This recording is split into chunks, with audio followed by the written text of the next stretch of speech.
नमस्कार, आप सभी का बहुत-बहुत स्वागत है एग्ज़ाम यार्ड क्लासेज़ में। साथियों, आशा करता हूँ कि आप सभी स्वस्थ होंगे, क्योंकि बाहर का टेम्परेचर अगर देखा जाए, कमरे से बाहर आप निकलिए, तो आपको बहुत ज़्यादा परेशानी का सामना करना पड़ रहा है, क्योंकि टेम्परेचर इतना ज़्यादा है कि बाहर निकलना मुश्किल हो गया है। यहाँ तक कि कमरे पे भी बहुत आसानी के साथ आप नहीं रह पा रहे हैं, क्योंकि कमरे का टेम्परेचर भी बहुत ज़्यादा बढ़ चुका है। तो ऐसे में बाहर निकलना तो अपने आप में एक बहुत बड़ा चैलेंज हो गया है आज के समय में, क्योंकि टेम्परेचर देखा जाए तो 50 डिग्री 52 डिग्री तक टेम्परेचर पहुँच जा रहा है। ऐसे में आग की तरह बरसते इस शोले में आप कैसे अपने आप को सँभाल सकते हैं, ये आपको खुद सोचना होगा।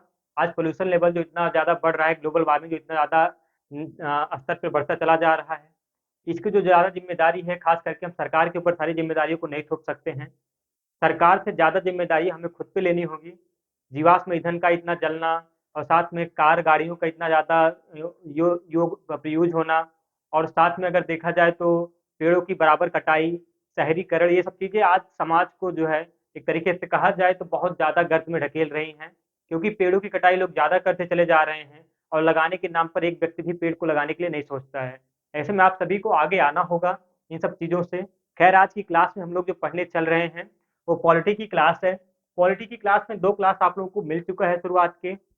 पहली क्लास में हम लोग पढ़े थे संविधान का विकास चरण, संवैधानिक विकास के चरण के बारे में, जिसमें हम लोग ईस्ट इंडिया कंपनी के अंतर्गत संविधान का विकास पढ़े थे और ब्रिटिश क्राउन के अंतर्गत।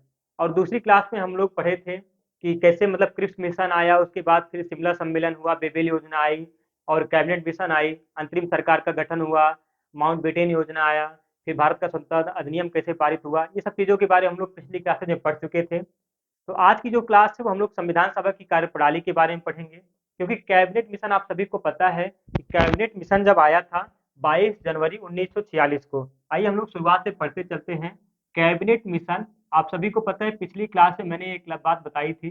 कैबिनेट मिशन ये 22 जनवरी 1946 को भारत आया था।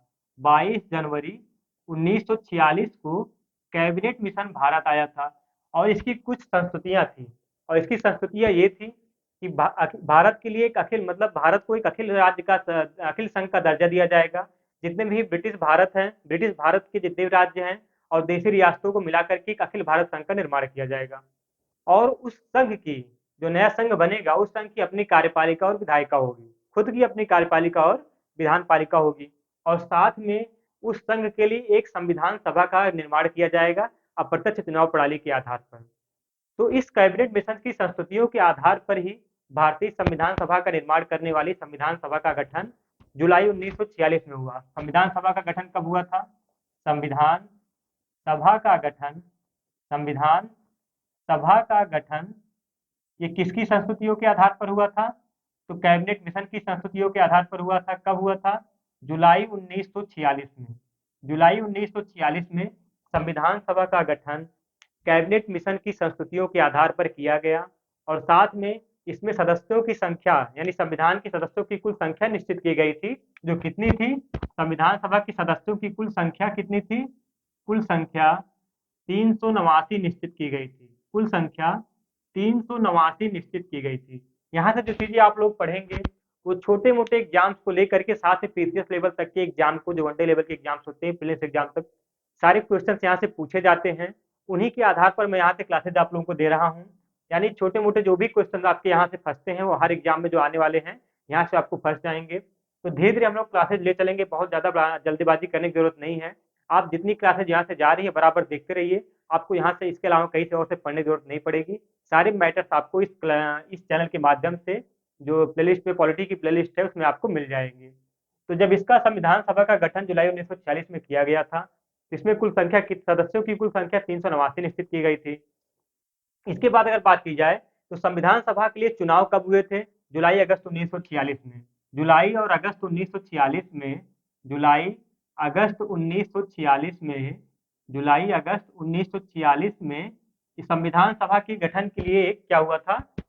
चुनाव हुआ था। संविधान सभा के लिए एक चुनाव हुआ था जिसमें ब्रिटिश भारत के लिए कुल 296 सीटों के लिए आवंटित की गई थी। कितनी सीटों के लिए? ब्रिटिश भारत के 296 सीटों कुल सीटें आवंटित की गई थी जिसके लिए चुनाव हुए थे। जिसमें कांग्रेस की कुल कितनी सीटें थी? कांग्रेस की 208 थी। कांग्रेस की 208 थी। मुस्लिम लीग की कितनी थी? मुस्लिम लीग के लिए मुस्लिम लीग के लिए 73 थी। कांग्रेस की 208, मुस्लिम लीग की 73, और जो छोटे एवं स्वतंत्र दल थे यानी एक्सेट्रा जो थे छोटे एवं स्वतंत्र दल, उनके 15 थे। टोटल अगर देखा जाए तो कुल 296 सीटों के लिए ये चुनाव हुए थे। कब? जुलाई अगस्त 1946 में। और अगर देखा जाए तो संविधान सभा जो चुनी गई थी वो एक तरीके आंशिक रूप से चुनी हुई थी और आंशिक रूप से नामांकित भी थी। यानी कभी कभी एग्जाम में पूछता है, कई सारे मतलब आपको ऑप्शन देता है कि संविधान सभा का चुनाव जो हुआ था किस बेसिस पे हुआ था, तो आंशिक रूप से चुनी हुई भी थी और आंशिक रूप से नामांकित निकाय भी थी। ठीक है। इसके अलावा अगर देखा जाए तो 9 दिसंबर 1946 को संविधान सभा की प्रथम बैठक हुई थी। कब हुई थी? 9 दिसंबर 9 दिसंबर 1946 को संविधान सभा की प्रथम बैठक हुई थी। प्रथम बैठक। और एग्जाम में ये भी पूछता है, प्रथम बैठक की डेट पूछता है, साथ में ये भी पूछता है कि प्रथम बैठक कहाँ हुई थी। तो प्रथम बैठक ये हुई थी नई दिल्ली में। नई दिल्ली में संविधान सभा की प्रथम बैठक हुई थी, जो कि एक तरीके से कहा जाए तो 9 दिसंबर 1946 को हुई थी। और इसमें जो अध्यक्ष चुने गए थे, अस्थायी अध्यक्ष, वो डॉक्टर सच्चिदानंद सिन्हा को चुना गया था। किसको चुना गया था? डॉक्टर सच्चिदानंद सच्चिदानंद सच्चिदानंद सिन्हा को इसका अस्थायी अध्यक्ष चुना गया था। अस्थायी अस्थायी अध्यक्ष किसको चुना गया था? डॉक्टर सच्चिदानंद सिन्हा को अस्थायी अध्यक्ष चुना गया था। और मुस्लिम लीग ने इसका बहिष्कार किया था। यानी मुस्लिम लीग की जो 73 सीटें थी, ये मुस्लिम लीग ने इसका बहिष्कार किया, जो संविधान सभा की प्रथम बैठक हुई थी। और इसमें केवल 211 सदस्यों ने भाग लिया था। इसमें टोटल कितने सदस्यों ने भाग लिया था? 211 सदस्यों ने भाग लिया था। ये भी कभी कभी एग्जाम में पूछता है कि संविधान सभा की प्रथम बैठक में कुल कितने सदस्यों ने भाग लिया था? तो 211 सदस्यों ने भाग लिया था। कुल ब्रिटिश भारत के लिए 296 सीटें जो आवंटित थी, जिसमें मुस्लिम लीग के लिए 73 थी। इसमें मुस्लिम लीग भी नहीं शामिल था, साथ में 2-4 अन्य लोग भी नहीं शामिल थे। कुल 211 लोग ही इसमें क्या हुए थे, भाग लिए थे। और लगभग उस समय जो सीटों का आवंटन किया जाता था, वो 10 लाख की आबादी पर एक सीट का आवंटन किया जाता था। आप लोग इसको नोट करिएगा कि 10 लाख की आबादी पर एक सीट का आवंटन किया जाता था।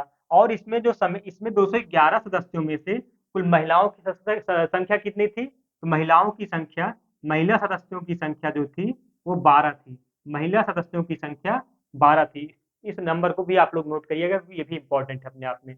उसके बाद फिर देखा जाए 9 दिसंबर के बाद 11 दिसंबर 1946 को 11 दिसंबर 1946 को यानी 2 दिन बाद इसकी दूसरी बैठक होती है।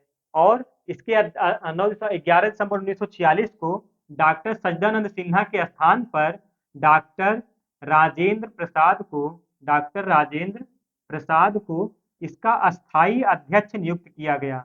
अस्थाई अध्यक्ष नियुक्त किया गया। किसको? डॉक्टर राजेंद्र प्रसाद को इसका अस्थाई अध्यक्ष नियुक्त किया गया 11 दिसंबर 1946 को। और इसके इसके जो उपाध्यक्ष थे वो एच.सी. मुखर्जी। उपाध्यक्ष की बात की जाए, उपाध्यक्ष कौन था? तो एच.सी. मुखर्जी और बी.टी. कृष्णमाचारी। एच.सी. एच.सी. मुखर्जी एच.सी. मुखर्जी कभी कभी एग्जाम में उपाध्यक्ष को भी पूछ लेता है। और बी.टी. कृष्णमाचारी बी.टी. कृष्णमाचारी, इस तरीके से दो उपाध्यक्ष भी थे, एच.सी. मुखर्जी और बी.टी. कृष्णमाचारी। और इसके अध्यक्ष कौन थे? अस्थायी अध्यक्ष कौन थे? वो डॉक्टर राजेंद्र प्रसाद को चुना गया था। ठीक है। इसके बाद हम लोग बात करते हैं 11 दिसंबर 1946 के बाद एक डेट आती है 13 दिसंबर 1946। 13 दिसंबर 1946, 2 ही दिन बाद, मतलब 9 दिसंबर के बाद 11 दिसंबर और 11 दिसंबर के बाद 13 दिसंबर 1946 को एक डेट आती है। इसमें संविधान सभा की कार्रवाई के लिए, मतलब जो संविधान सभा की कार्रवाई थी वो 13 दिसंबर 1946 को जवाहरलाल नेहरू द्वारा पेश किए गए एक उद्देश्य प्रस्ताव के साथ प्रारंभ हुआ। मतलब 13 दिसंबर 1946 को जवाहरलाल नेहरू द्वारा एक उद्देश्य प्रस्ताव के साथ पेश किया गया। जवाहरलाल नेहरू द्वारा एक उद्देश्य प्रस्ताव पेश किया गया। उद्देश्य प्रस्ताव पेश किया गया और इसी उद्देश्य प्रस्ताव के साथ संविधान सभा की कार्रवाई जो की होती वो प्रारंभ होती है। और इस प्रस्ताव में अगर देखा जाए कुल कितनी अनुसूचियां थी? कुल 8 अनुसूचियां शामिल थी। इस उद्देश्य प्रस्ताव में कुल 8 अनुसूचियां शामिल थी। 8 अनुसूचियां शामिल थी। जो जवाहरलाल नेहरू ने उद्देश्य प्रस्ताव पेश किया था, उसमें कुल कितनी अनुसूचियां शामिल थी? 8 अनुसूचियां शामिल थी। और इस प्रस्ताव को 22 जनवरी 1947 को सर्वसम्मति से स्वीकार कर लिया गया था। कब स्वीकार किया गया था उस उद्देश्य प्रस्ताव को? 13 दिसंबर 1940 को पेश किया गया था और 22 जनवरी 1947 को, डेट आप लोग बहुत अच्छे से याद रखिएगा, 22 जनवरी 1947 को इस उद्देश्य प्रस्ताव को सबके द्वारा क्या कर लिया गया था? स्वीकार कर लिया गया था। और बाद में यही उद्देश्य प्रस्ताव जो था, वो एक तरीके से कहा जाए तो संविधान की प्रस्तावना बनी थी, यानी प्रियम्बल जो होती है संविधान की प्रस्तावना, वो बाद में यही उद्देश्य परिवर्तित, इसका परिवर्तित रूप ही प्रस्तावना बना, जिसके बारे में आगे हम लोग अच्छे से अध्ययन करेंगे। और यही उद्देश्य प्रस्ताव भावी संविधान की रूपरेखा बनी थी। यही उद्देश्य प्रस्ताव क्या थी? भावी संविधान की रूपरेखा बनी थी। इसके अलावा अगर हम लोग बात करें, देश के विभाजन के बाद, यानी देश के विभाजन, भारत और पाकिस्तान का जब बंटवारा होता है, उसमें संविधान सभा की संरचना को पुनः व्यवस्थित किया गया। उसमें संविधान सभा की जो संरचना थी, क्योंकि विभाजन हो गया था, मुस्लिम एक अलग कंट्री बन गई थी और इधर इंडिया एक अलग देश बन गया था पाकि हिंदुस्तान के रूप में, तो इस तरीके से दोबारा से उसमें चेंजेस करने पड़े। तो देश के विभाजन के बाद जो संविधान सभा की संरचना को जो पुनः व्यवस्थित किया गया, उसमें संविधान सभा में 389 के स्थान पर 300, जो पहले संख्या 389 रखी गई थी सदस्यों की संख्या, उसमें अब 389 के स्थान पर 299 सदस्य ही रह गए थे। कितने? 299 सदस्य ही रह गए थे। जब ये दोबारा से एक तरीके से चेंज किया गया, इसमें देश के विभाजन के बाद संविधान सभा को पुनः संरचित किया गया, तो फिर संविधान सभा में 389 सदस्यों के स्थान पर 299 सदस्य ही रह गए।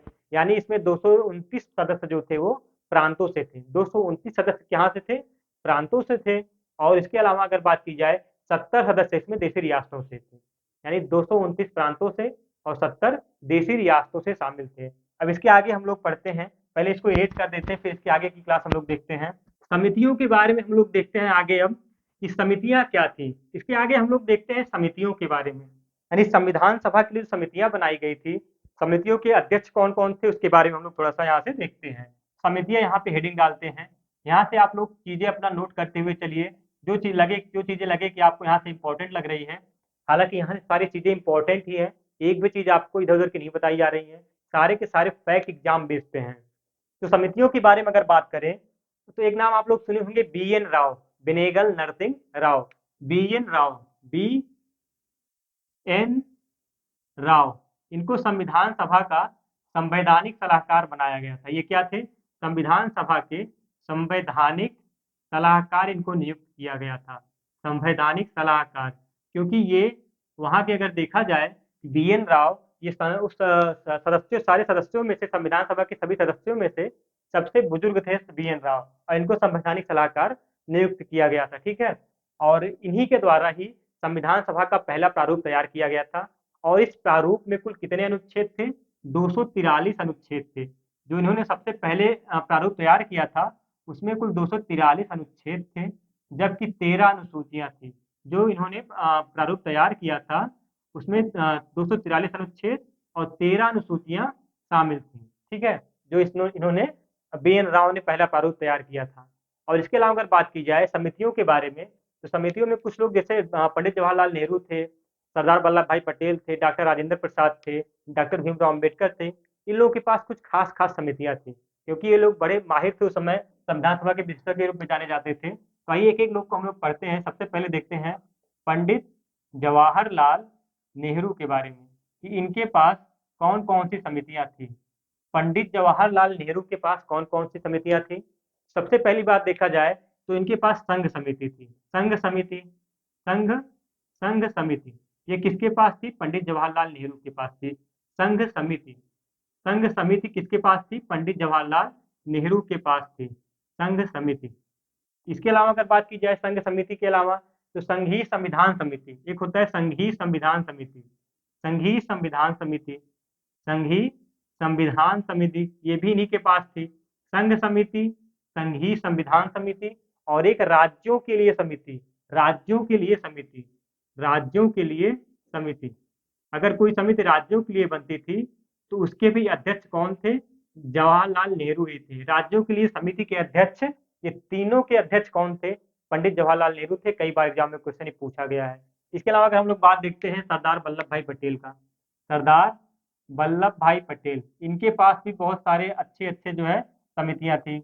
वल्लभ पटेल, इनके पास भी बहुत अच्छी अच्छी समितियां थी, और सबसे जो खास थी वो प्रांतीय संविधान समिति थी। सबसे खास क्या थी?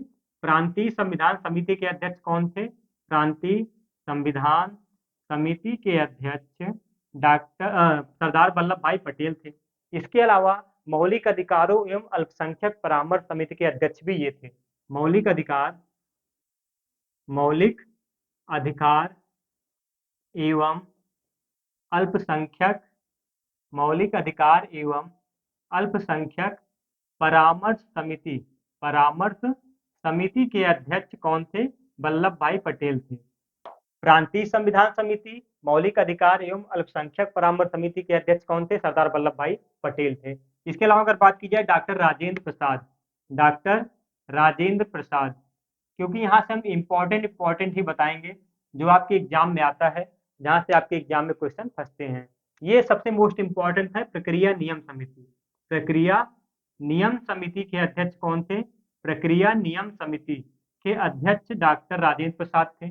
इसके अलावा ये संचालन समिति के अध्यक्ष भी थे। एग्जाम में कई बार पूछा है कि संविधान सभा की संचालन समिति के अध्यक्ष कौन थे? तो डॉक्टर राजेंद्र प्रसाद थे। डॉक्टर राजेंद्र प्रसाद संचालन समिति के अध्यक्ष और प्रक्रिया नियम समिति के अध्यक्ष थे। इसके अलावा अगर बात की जाए, हम लोग एक बहुत इंपॉर्टेंट देखते हैं प्रारूप समिति। आइए हम लोग यहाँ से विस्तार से इसको देखते हैं। प्रारूप समिति क्या थी?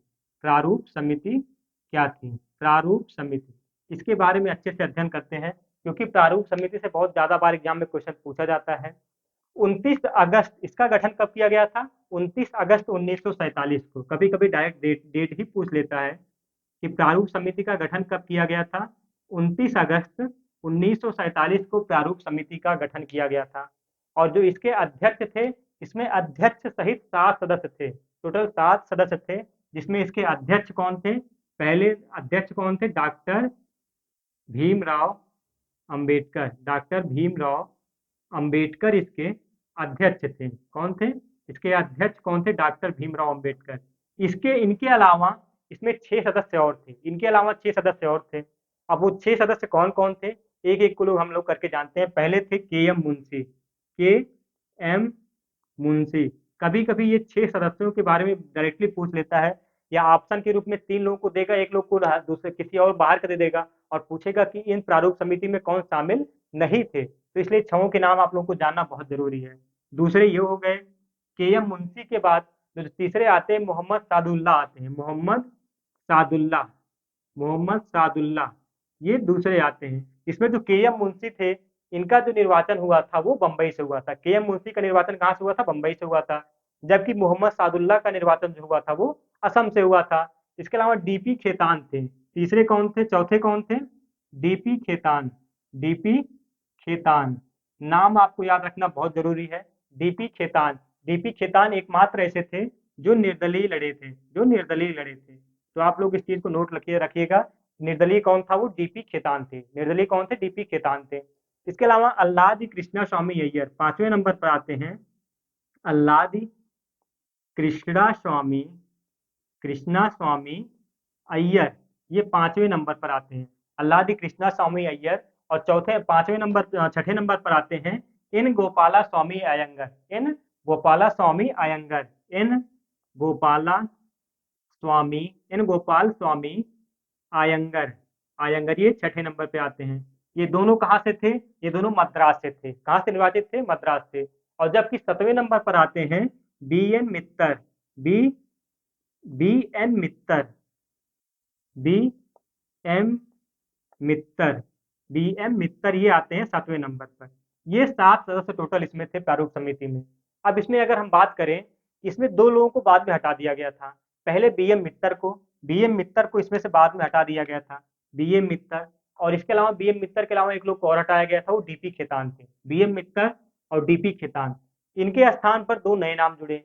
बी.एम. मित्तर और डी.पी. खेतान के स्थान पर 2 नए नाम जुड़े, और कौन थे वो? एन माधव और टी.टी. कृष्णमाचारी। एन माधव, पहले कौन थे? एन माधव, ये इनके स्थान पर, और TT. Krishnamachari, TT. Krishnamachari, TT. Krishnamachari, इसमें नाम नहीं ना, टी.टी.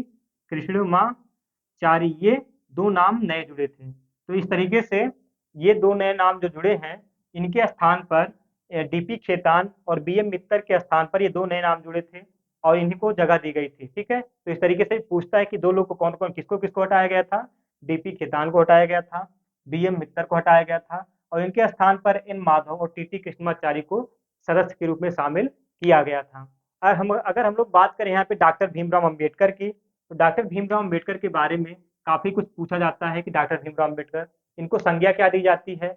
डॉक्टर भीमराव अम्बेडकर को आधुनिक मैन की संज्ञा दी जाती है। किसकी संज्ञा दी जाती है? आधुनिक मैन की संज्ञा दी जाती है। इसको आप लोग नोट कर लीजिएगा। इसके आगे हम लोग डॉक्टर भीमराव अम्बेडकर के बारे में थोड़ी सी जानकारी प्राप्त करते हैं कि डॉक्टर भीमराव अम्बेडकर कौन थे। इनको आधुनिक मैन की संज्ञा दी जाती है। आधुनिक मैन, आधुनिक मैन की संज्ञा दी जाती है डॉक्टर भीमराव अम्बेडकर को। ये बहुत एक तरीके से बहुत अच्छे राजनीतिज्ञ थे, कुशल राजनीतिज्ञ थे।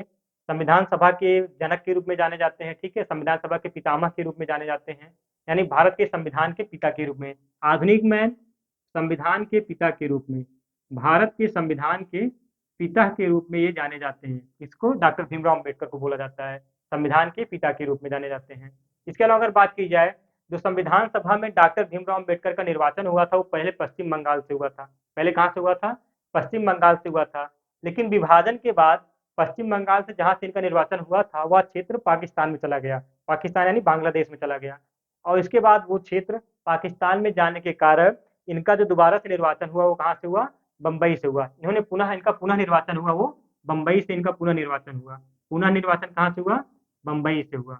इस चीज को कभी कभी एग्जाम में पूछता है कि कहाँ से लड़े थे। तो विभाजन के पहले ये पश्चिम बंगाल से थे, बाद में ये बम्बई से इनका निर्वाचन हुआ था बाद में। इस चीज को आप लोग नोट करिएगा। ठीक है, इतनी चीजें इनके बारे में नोट करिएगा जो बहुत इंपॉर्टेंट है।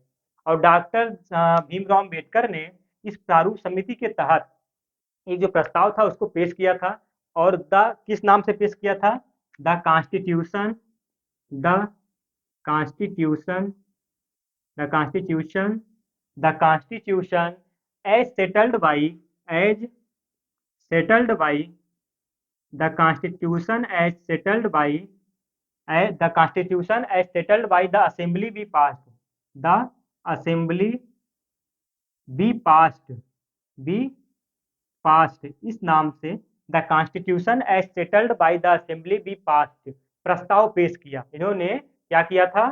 संविधान सभा के समक्ष the constitution as settled by the assembly be passed प्रस्ताव पेश किया था संविधान सभा के समक्ष। और उसके बाद 26 नवंबर 1949 को, 26 नवंबर 1949 को इसको संविधान सभा के द्वारा पारित कर दिया गया। संविधान सभा के द्वारा पारित कर दिया गया। और ये वही डेट है 26 नवंबर, जिसके दिन हम लोग क्या संविधान दिवस के रूप में हम लोग मनाते हैं। 26 नवंबर को हम लोग किसके रूप में मनाते हैं? संविधान दिवस के रूप में हम लोग मनाते हैं 26 नवंबर 1949 को। और 26 नवंबर 1949 को जब ये पारित हो गया, 1949 को जब ये पारित हो गया, इसी के 2 महीने बाद 26 जनवरी 1950 को, 26 जनवरी 1950 को जो संविधान था वो पूर्ण रूप से क्या कर दिया गया? संविधान पूर्ण रूप से पूरे देश पे एग्जीक्यूट कर दिया गया, यानी लागू कर दिया गया। ठीक है, संविधान को 26 जनवरी 1950 को पूर्ण रूप से पूरे देश पे एग्जीक्यूट कर दिया गया, यानी लागू कर दिया गया। और अगर देखा जाए 26 नवंबर 1949 को जब संविधान अपनाया गया था, इसमें कुल इसमें क्या था? एक प्रस्तावना था। इसमें क्या था? एक प्रस्तावना था, प्रस्तावना था। इस बात को आप लोग नोट करें, कभी कभी एग्जाम में बराबर पूछता है। 22 भाग थे। कितने भाग थे? 22 भाग, 395 अनुच्छेद थे। कितने थे?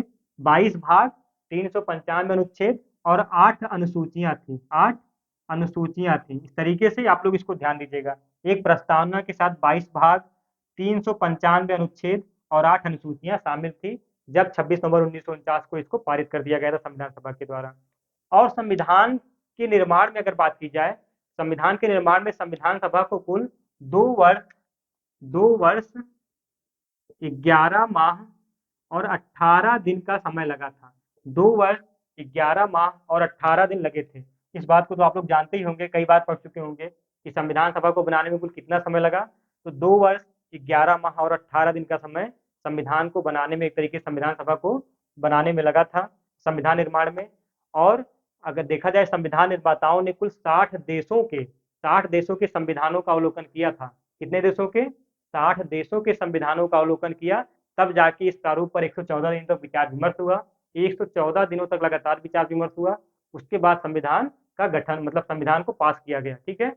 और जो 60 देशों के लगभग संविधानों पर जो इसमें अवलोकन किया गया है, उसके बारे में हम लोग अगली क्लास में पढ़ेंगे कि कौन सा तथ्य, कौन सा फैक्ट किस देश के संविधान से लिया गया है, उसके बारे में पूरी जानकारी हम लोग लेंगे। साथ में भारतीय संविधान की जो कुछ विशेषताएं हैं और भारतीय संविधान के जो यानी विदेशी स्रोत जो मैंने बताया, वो सब कहाँ से लिए गए हैं, कैसे, इन सब के बारे में हम लोग अगली वीडियो में बात करेंगे। साथियों, एक चीज आपको यहाँ से समझ में आई होगी कि संविधान सभा की जो कार्यप्रणाली थी वो कैसे कैसे चली थी। तो आशा करता हूँ अगर आप लोगों को ये वीडियो समझ में आया होगा तो लाइक किए बिना जरूर मत जाइएगा, और साथ में ये वीडियो को शेयर भी करिएगा अपनों तक, थोड़ा सा सपोर्ट करिए ताकि हमको भी थोड़ा सा मोटिवेशन मिलता रहे, ऐसे वीडियोज आपके सामने बराबर देता रहूँ।